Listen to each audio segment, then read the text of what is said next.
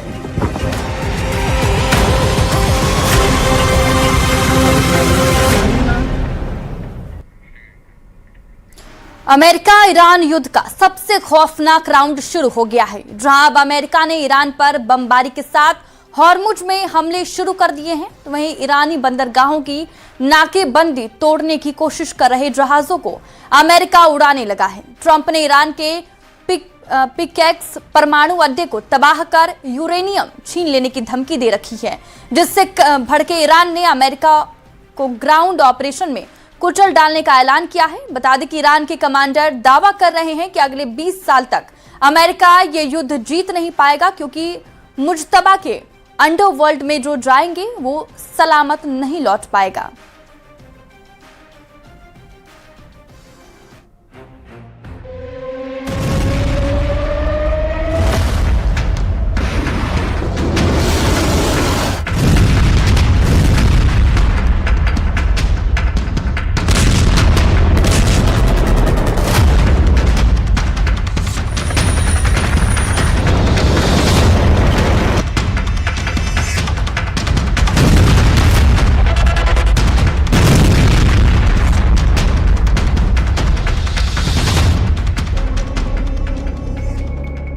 Very tough to watch, to be honest with you. Very tough. I think it's the toughest thing I do. If anything I do all this stuff, but I think it's the toughest thing I do.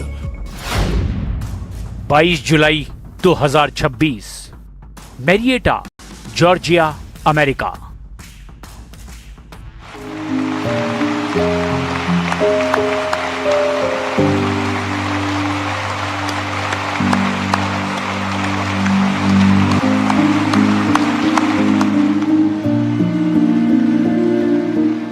ये सम्मान समारोह था।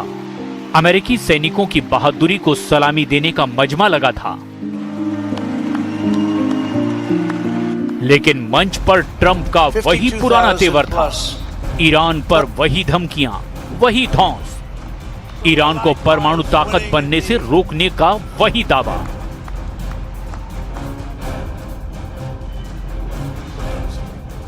We don't need the Hormuz Strait, but we do it because we have to do it, because we cannot let Iran have a nuclear weapon. It's very simple. They're getting hit so hard, and they want to make a deal. But I say they're not ready to make a deal, because every time they make a deal, they want to change it and everything. They're not ready. They'll be ready very soon. Trump की बातों पर खूब तालियां बजी, लेकिन जैसे ही उन्होंने lieutenant Tyler फीहन के परिवार का रुख किया, माहौल बदल गया।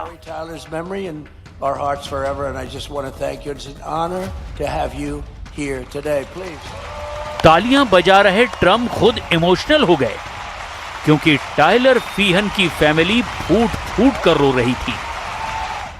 ऐसे भावुक पल में ट्रंप कहने पर मजबूर हो गए कि ये उनकी जिंदगी का सबसे कठिन काम है। Very tough to watch, to be honest with you. Very tough. I think it's the toughest thing I do. If anything I do all this stuff, but I think it's the toughest thing I do. But to Sherry and Stephen and David, we will carry Tyler's memory in our hearts forever. And I just want to thank you. It's an honor to have you here today. Please.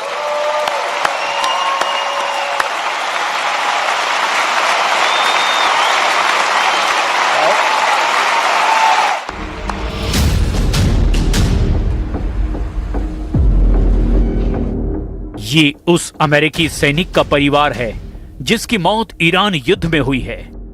खाड़ी युद्ध से America में अब सैनिकों के ताबूतों की मात्रा बढ़ने लगी है। डेलावेयर के डोवर एयरफोर्स बेस पर पहुंचे 4 ताबूत इसकी तस्दीक करते हैं, और तस्दीक इसकी भी कि युद्ध बहुत टक्कर का है।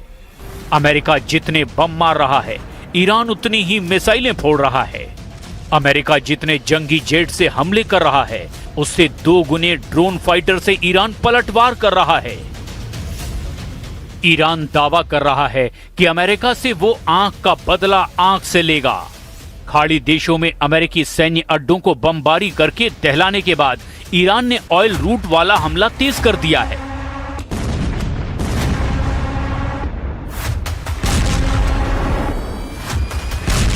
ईरान के नए वॉर प्लान को यमन के हूथी फाइटर अंजाम दे रहे हैं।